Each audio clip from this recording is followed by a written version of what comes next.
If you guys are here, I don't know how to see who. Oh, it says 2. Okay. If you guys can type into the chat so I can kind of test the lag on this and see who is here, that would be super helpful.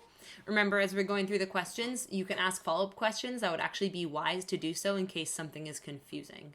So we're going to wait until like 2:01 and then we will get started. We're closing the door because it's very cold here. Caroline, hello. Lex, hi. And we definitely won't go longer than 2:45. But if we get through them, then we might go shorter than that too. As you guys have seen before, hi Rebecca. If I need to write things down, then I will do that here. Other than that, I will just be going through the questions. So, all right. Hopefully more people are going to be able to join. It is always the same YouTube channel. It is just my YouTube channel that now exists through Trinity. So all of the live streams will be available after they are done. Yes, it is working. Yes, thank you, Rebecca. So if you need to go back and fix your notes or do something like that, you can always do that. So we are going to get started. If you have a question, just type it in the chat, whether that be about what we're going over or something else related to the class. I will get to you, even if it might take a moment, but usually I'll address it right the second it pops up on my screen. So I see 3 of you are here, so we are going to go ahead and get started to not waste you guys' time. Thank you so much for being here. The first question on the Q&A. Now, as I tried to explain in Schoology, but obviously it's difficult all in writing since I don't really get to see you guys in person at all. These are the questions that you girls asked on your first Ruth worksheet when you were asked to find background about Ruth and her family and what their story was. And we went over that in our very first live stream. I read the chapter with you guys, and you were asked to read the chapter yourselves as well. So at the end of reading that chapter, you were supposed to ask 2 questions about the chapter that you did not understand, whether that be what a word means or why someone did something or who someone is. So these are the questions. You were not to do this for homework. This was just notes like we'd be taking in class. And you are going to be then typing along or writing along and then uploading that to Schoology just by midnight tonight. So that is when that is due because you don't, or no, I'm sorry, that's the different thing. You have until tomorrow let me clarify. You have until tomorrow, Wednesday at 3 p.m. to upload this assignment. Okay. So the first question you girls asked was about the famine. In verse 1, it mentions a famine. Why was there a famine when the judges were ruling? Are those things connected? So I got rid of who asked these questions. I don't know who it was, but that's a really good question. That's actually really great observation skills there. I see that now there's 6 people watching. If you guys can just let me know who's there, that would be helpful. So that first question, why was there a famine when the judges were ruling? Why are those connected? So before we go into talk about the famine, we're actually going to talk about what the judges are. I think I mentioned this before. It was in your notes. So we have the time of the judges. And I'm putting that down here because there's some things before that. I'm just going to ask just for fun, and you guys can write it in the comments. Does anyone know who was like leading the Israelites, so the Hebrew nation, before the time of the judges? We know there wasn't a king yet, because the king comes after the judges. Eva's here, yay! And that was King Saul was their first king. Does anyone know who was like leading the Israelites into? He actually finished leading them into the Promised Land. He was after Moses. So I'm just gonna wait for a second to see if anyone wants to make any guesses in the chat about who that was, and that will give us some context as to why there might have been a famine. Okay, so just like in the books, the order of the books of the Bible, before Judges was Joshua. And Joshua came after Moses. Caroline, good. Moses is the one who originally, as you know, came and was wanting to, God commanded that he go and set the Israelites free. He asked Pharaoh to let them go, and they didn't, and there's all the plagues, and you've probably seen Prince of Egypt and all that stuff. So finally, they are let go, and they are crossing the desert, the wilderness. They're in the wilderness for 40 years. It's a lot of time. And Moses actually ends up dying. He doesn't actually make it to the promised land, but Joshua does. And Joshua kind of gets the torch passed to him from Moses to himself. Now, Joshua's not technically a prophet, but he is definitely a spiritual leader. And he was always reminding them of God's faithfulness. And he was their leader. And so the Israelites were doing okay there. Then Joshua dies. And the Israelites kind of all of a sudden don't know what to do. They just kind of forget God, and they're in the promised land, and they're really happy. And, you know, if you've heard the term the land of milk and honey, you know, things are going well for them, and they are very comfortable in that life, and they start to think this is great, and we don't really need to rely on God anymore like they did when they were in the wilderness. So God sends the judges. They start getting too comfortable that they start getting attacked by outside nations, and it's not good, you know, when your guard is down. And like we talked about actually in Habakkuk too, you know, the Babylonians, like their guard was down, that's when they got attacked also. So it's the same kind of thing, but with the Israelites. So God sends the judges. Actually, in the book of Judges, it is chapter 2, verse 16, literally says, "Then the Lord raised up judges to rescue the Israelites from their attackers." So that's the reason that God gives for why he raised up judges in the first place. It wasn't to just be mean to them, be like, you guys are bad, you need to be better. Like, it was actually to help them so that they could defend themselves. So the judges were there to guide them, to help them obey God again, and to protect them. So that is Judges. That's the time of the Judges when Ruth takes place. And so there's a cycle, and we've talked about this kind of before, of disobedience with the Israelites, right? And then there's discipline. And then there's repentance. And then there is just kind of like peace, essentially, like things are fine. And then when things are fine, instead of, you know, thanking God and relying on God and just staying in that state, then they're like, I guess we're fine. We can just do whatever we want. So then they go back to disobedience. And so then there's this constant cycle. And that is during the time of the judges. There's a lot of oppression, too, with the people within the Israelites, people taking advantage of one another. This should sound familiar to you, too, because it happened in the time of Habakkuk. That was Habakkuk's first complaint. So this is kind of a repetitive cycle that these people are doing, where they're not only just disobedient in general, they're actually oppressive to one another, taking advantage of one another. And the judges are saying, you're God's people. Like, you're supposed to care for one another, not take advantage of each other. So why was there a famine? Why are those connected?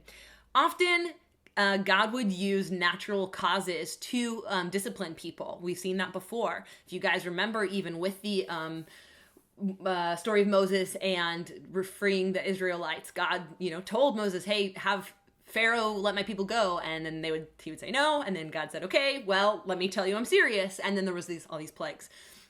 So there is a possibility that the famine was one of God's disciplines to his people. There's a possibility of that. But the text doesn't say that. So why are these two connected? They could be connected. They could also not be connected. But it's important for you to understand why some people might say, oh, the famine was God's like divine discipline on people because they were disobedient. That could have been true. It also could have just been a bad year. Maybe. So I wanted to address that one. That was a really good question, but you do need to know why for your notes. Maybe they were connected. Maybe they weren't. Could have been God's discipline on his people when they were disobeying. Could not be. But you do need to know what the judges were, why they were there.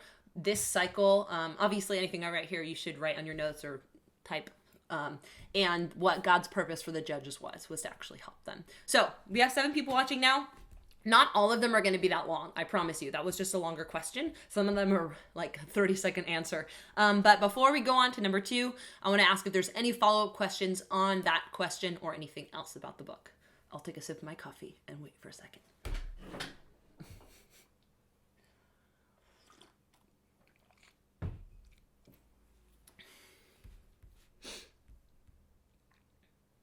Okay, cool. Looks like there's no questions. So we are going to go to number 2. Number 2 is also actually from verse 1.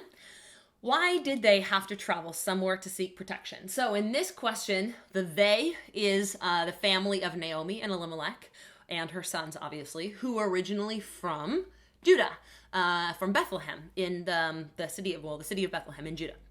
So why did they have to travel somewhere else to seek protection? I'm assuming this person means protection from the famine.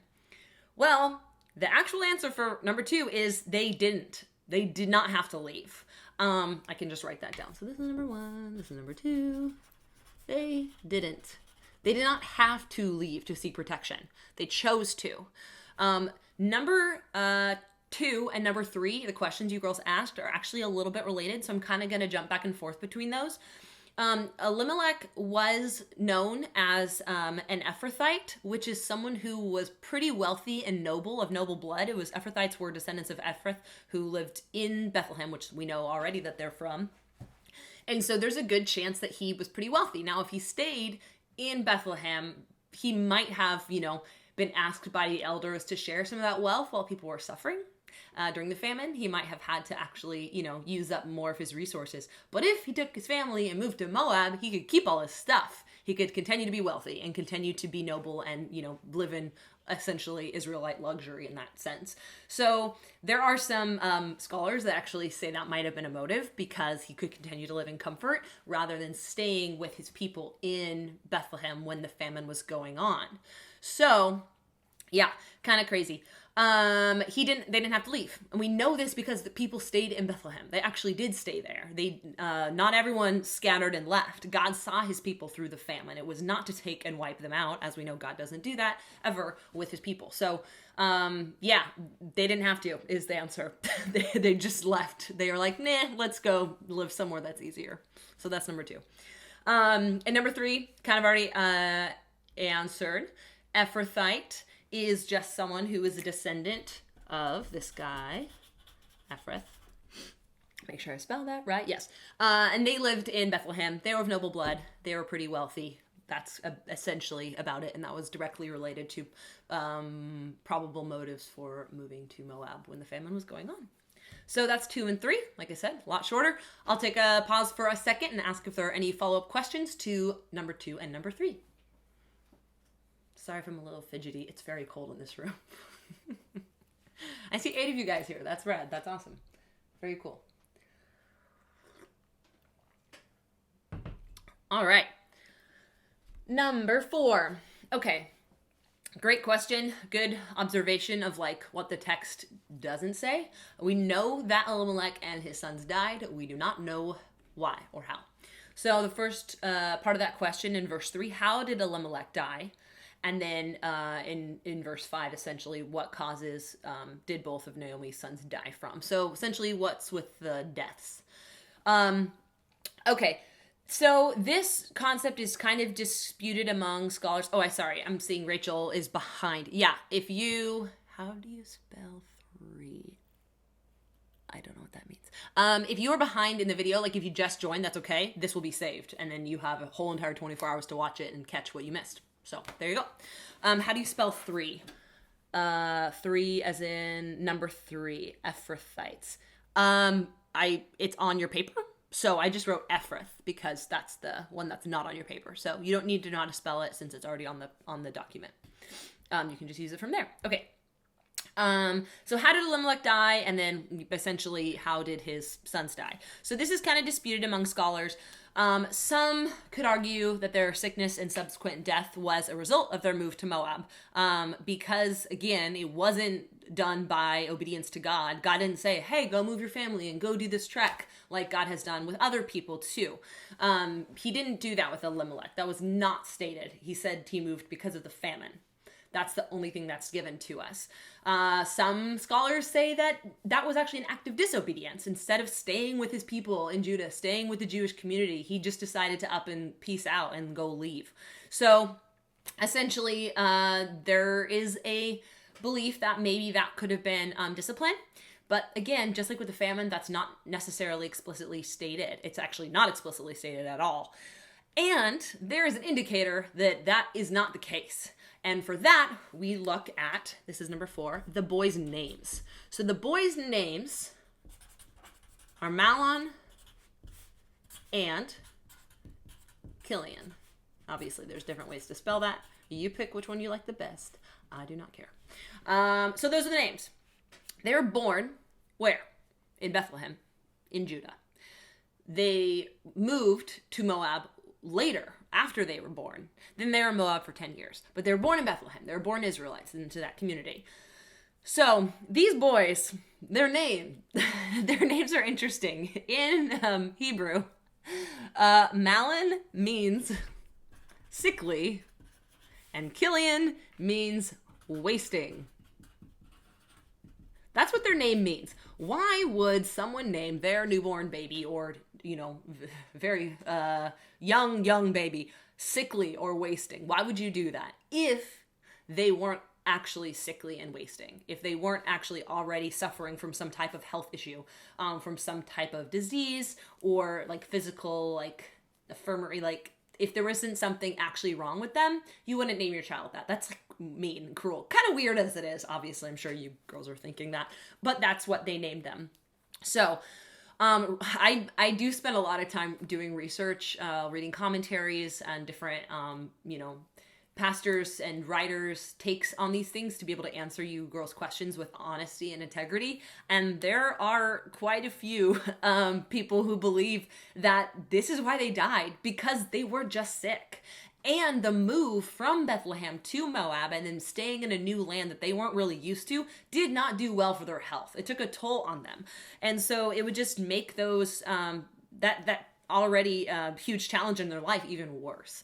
So I think that makes the most sense, given the fact of what their names mean. I mean, in the Bible, especially even in this book alone, the book of Ruth, names are so significant. Ruth's name is significant, meaning friend and companion. We've already talked about that. Naomi's name is significant, meaning pleasant. And then she wants to change her name to Mara to be bitter. Like, all of these names are so significant. And so Malin and Kilian's names are also significant. So I would argue that their deaths actually had more to do with the fact that they were already sick as it is, and the move probably didn't help their health. And after 10 years of being there in a new land that they were not used to, probably just passed away from all of the difficulties of that. So that is a good question. Elimelech, don't know, but he was really old. So we know that. Again, someone could say it's a divine punishment from God for making his family move across, I think it was 60 miles, on foot or something like that, into the land of Moab, instead of just like riding out the famine in Bethlehem like everyone else. Maybe, but again, doesn't say that. He could have just died of old age. We have no idea. So, and he did die before the boys were married, it seems. So that is number 4. It seems like there's a bit, I don't know if there's a bit of a lag, but if there are questions, I'll wait a second if there's any questions on number 4.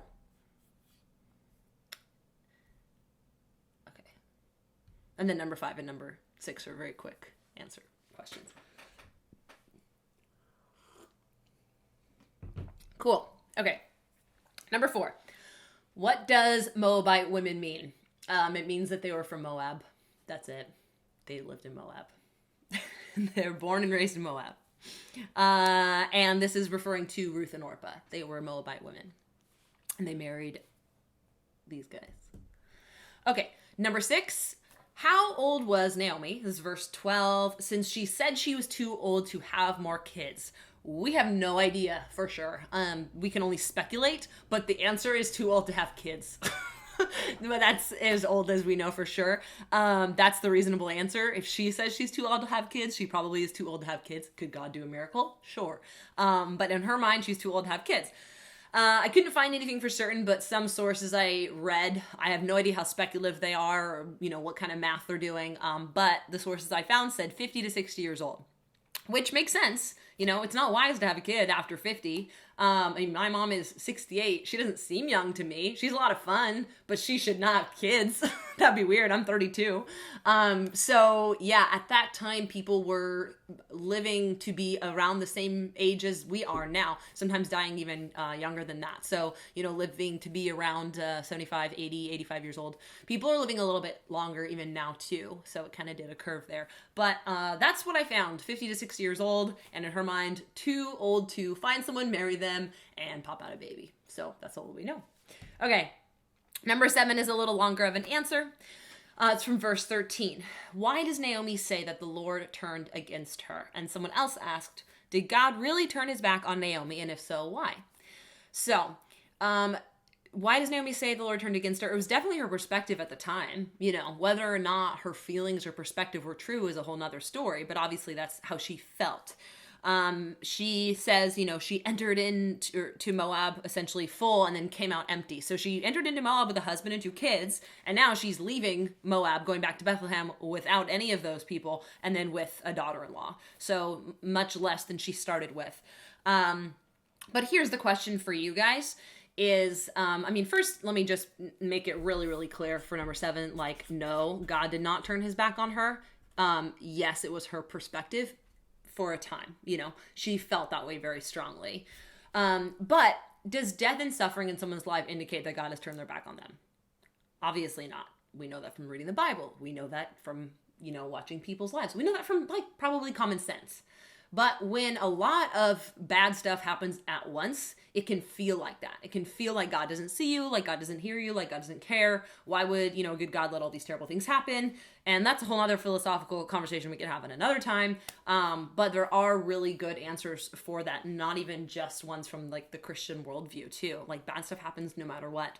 And if God were to just zap, make it all better every single time something bad happened, he would be interfering with free will. You can't truly love someone without free will. And so we have free will, and so we can choose to love. And there is difficult things that we go through. Some of them are natural causes, and some of them are from our own sin. So again, we don't exactly know what the case was here. But no, God did not turn his back on Naomi. She just feels pretty upset right now. So it seems that her entire identity and happiness were actually wrapped up in her family. And so, yeah, that's going to shake her and rock her for a bit, which is why she reacts the way that she does and saying she wants to change her name and all these other things. Obviously, she's allowed to grieve, and to tell someone who just lost family members to just get over it is not a loving, godly response. So we're not going to, be too hard on Naomi, but we do want to be realistic. She is doing a little more than just grieving.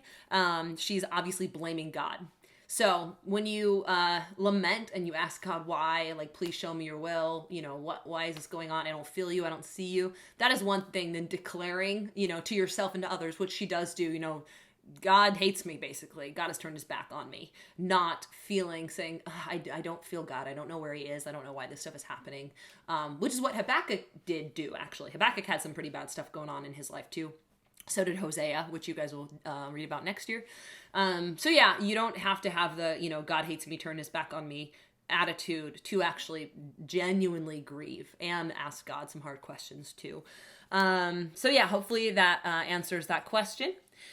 Yeah, okay, allowed to grieve, but if our first response when we lose things is that God is, a big meanie who hates us, then we might have some attitude or perspective adjustments that we need to do. So, okay, that is number 7. That was a longer one, so I'll give a second. We are going through these pretty well. After number 8, yeah, we only have four more left, so thanks for hanging in there. I see that there's 9 watching. One of them might be my husband, I don't know, but hopefully there's a lot of you here so you can get all your questions answered. Okay, we'll move on to number 8 then. Okay, this is from verse 14. When Orpah decides, all right, I love you, but I'm going to go back home. Was Orpah selfish to return to her family or not? As that was what Naomi wanted her to do. Yeah, Naomi did urge her to go, multiple times. Originally, remember, both Ruth and Orpah said that they were going to stay. But then after Naomi gives her big speech about why that's a bad idea, which practically speaking it was, Orpah's like, yeah, okay, I hear you, and she leaves. So, was Orpah selfish? Maybe, but I wouldn't be too hard on Orpah. She's just listening to what Naomi's saying. And if you're thinking practically speaking, what makes the most sense for me, for, my future? Does this person want? If Naomi was asking Orpah to stay, I think she would have stayed. I really do think that, especially given the fact that they first both offered together. Now, maybe Orpah felt kind of guilty, when Ruth offered and was like, yeah, me too, I'll stay short. We don't know. We don't know more than what the text actually says. So Naomi, had said, no, don't stay. And then Orpah listens to her.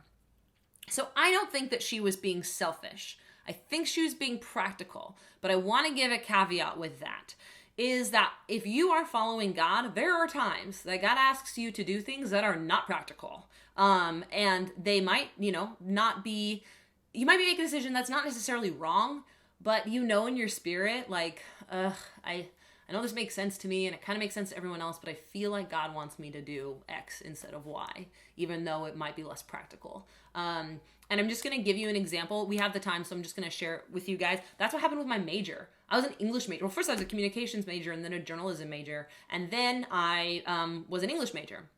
And I did that for a while.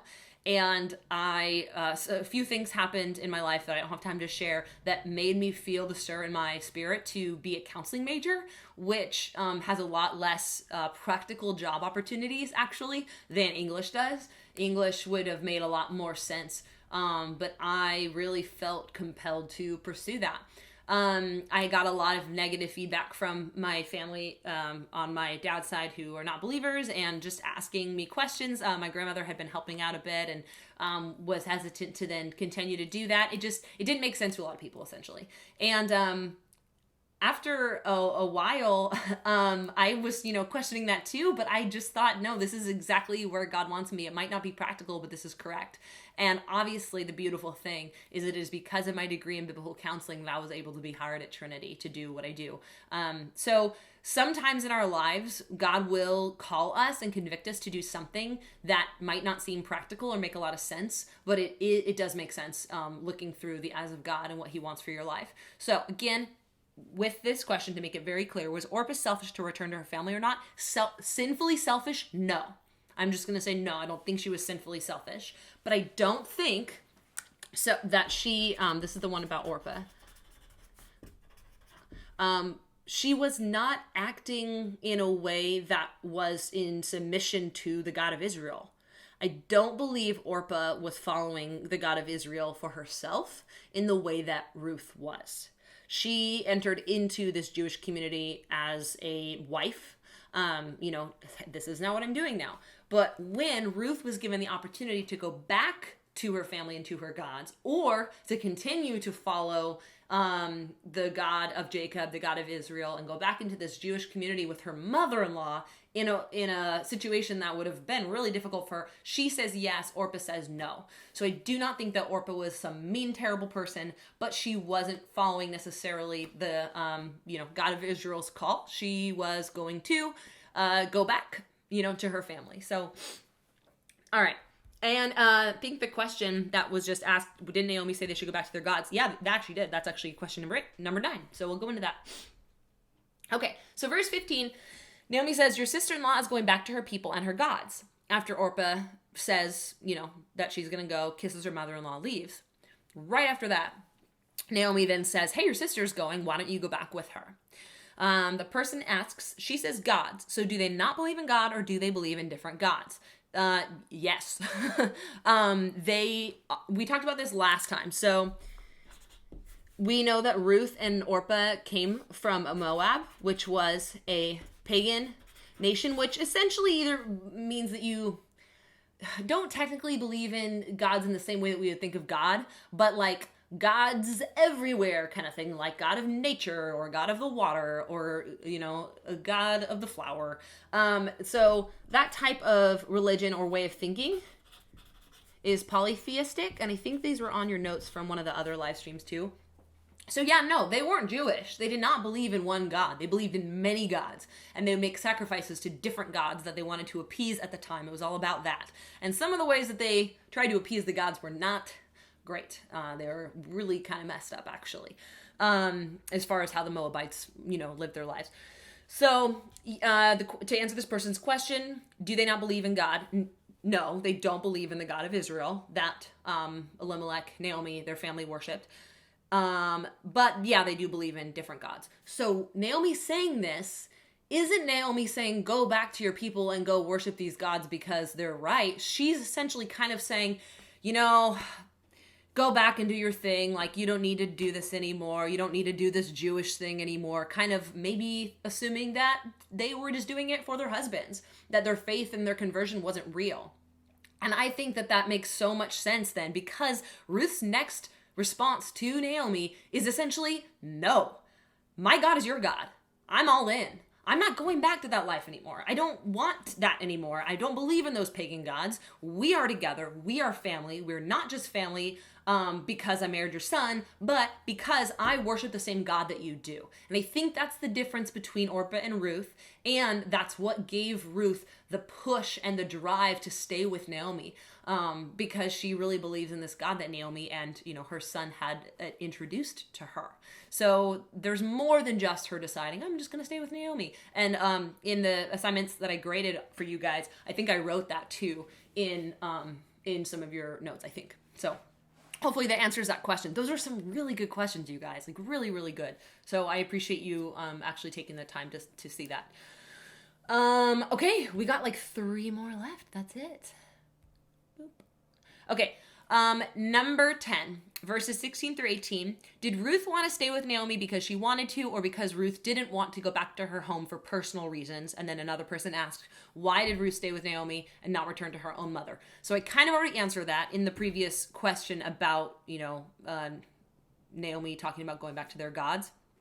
But it seems that no, neither. Did she not want to go back to her home for personal reasons or because she wanted to? I wouldn't really say it was either. I don't think it was like this will be more fun. What a fun adventure. No, like she knew she was in for suffering. If she went with Naomi, it was not going to go well. And I know I've repeated that multiple times, but it is an important piece of information. She wasn't just wanting to go for fun.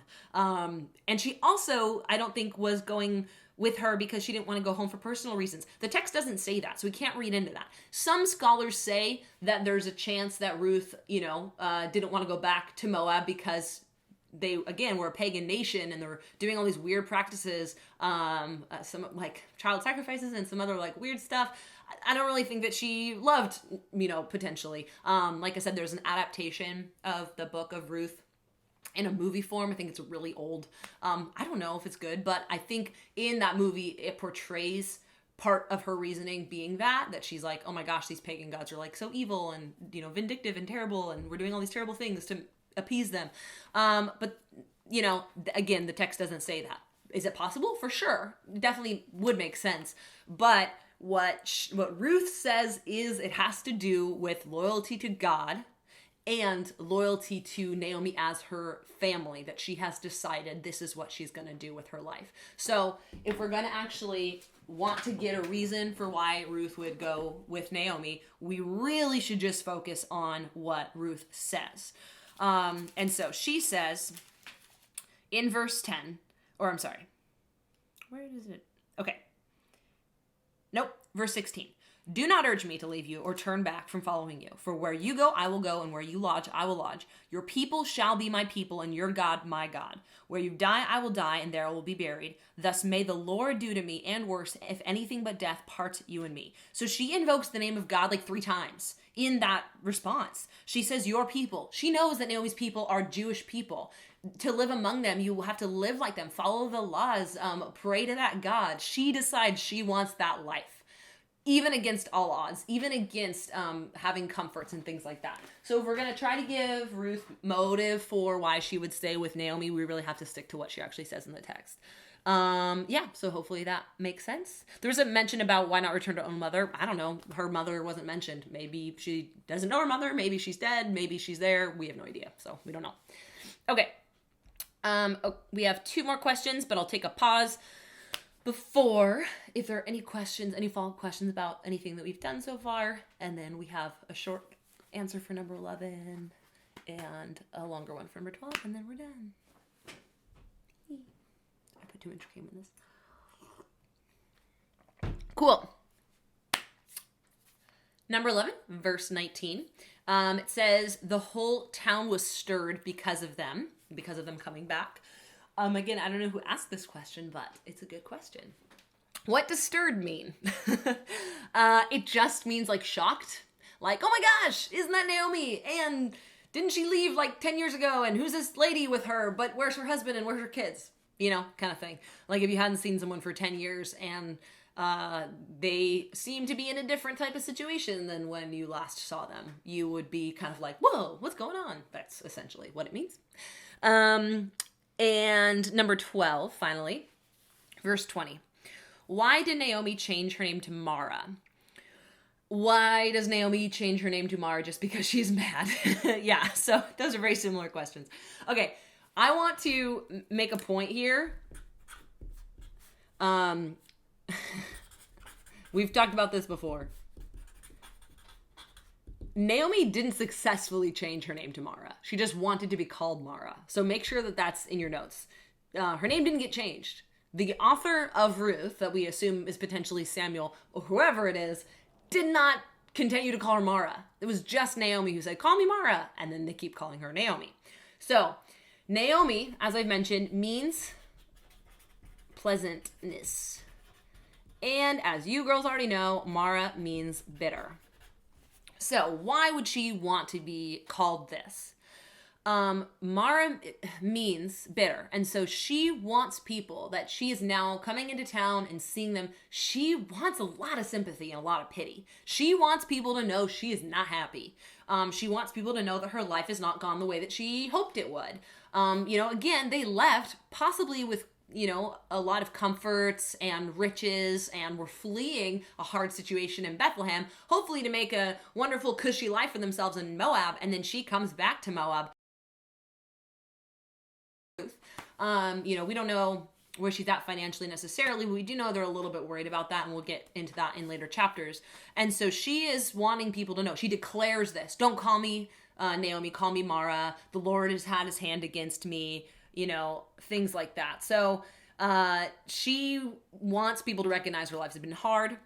She's obviously going through the crisis. I don't know if you guys have seen people go through some event, traumatic event or whatever, and decide that they're going to be called something else or do something weird. Maybe it's innocent, like just chop all your hair off, or I don't know, get a tattoo. But some people, decide I'm going to change my name to Sparkle Heart or something.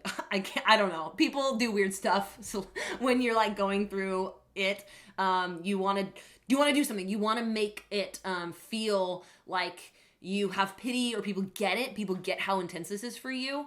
And so she decides to change her name. But again, it does not stick. I don't know if we actually talked about this last time, but I'm going to say it in this video since I have time. The reason that her name doesn't stick. So she wants to be called this, right? Her life is bitter. She wants people to recognize it. Again, she's allowed to grieve. I already went over all of that. But to decide, now I'm going to paint my entire identity, my entire life as being bitter, is obviously a very defeatist attitude, and especially the life of someone who's following, God, who is sovereign over everything and does miracles. That's not putting a lot of trust in that God. That's not putting a lot of hope in him. And so we have to acknowledge, why does her name not stick? And I do think that we talked about this in our in your questions that you guys turned in. I think we have gone over this in a Zoom video or live stream or something. But again, it was something that she wanted to do for herself and recognition, not a change that God was making in her own life. And so name changes happen when God is moving and it is in a positive direction, and there's an encounter with Jesus or an encounter with the living God, and that changes someone's life. It paints their entire life. Bitterness is not going to paint her entire life. Interestingly enough, what her name originally means is going to, and we're going to see that in the next chapter. So that's essentially what we got for now. It is 2:38. Like I said, I didn't think we would take the entire class period to do that. So if you guys have any questions, you can type them in the chat box now. Obviously, you can email me too, or ask questions on Schoology, any of that stuff. But that's what we got. As a reminder, your notes are due tomorrow by 3 p.m. So you have a whole entire over 24 hours to update your notes. Watch this video again if you need to. Ask me any questions that you need to. And then get full credit on your notes. So you only have one thing of homework this week, the Boundaries and Dating assignment, which I don't think is due until Thursday. So yeah, if you need anything else, let me know. Love you girls. Miss you a lot. If you are awake at 11:30 tomorrow, which hopefully you are, we're doing a live stream actually with Mr. Hawks and I are doing music, and Mr. Combs is going to be presenting communion and things. So it'll be interesting and fun and weird. We've never done it before. But if you are not doing anything else, it'd be cool to have you tune into that live stream, which is like what we're doing right now. And there, I think, will be a chat up as well for that too, so you guys can participate. Okay. All right. Love you girls. Talk to you later.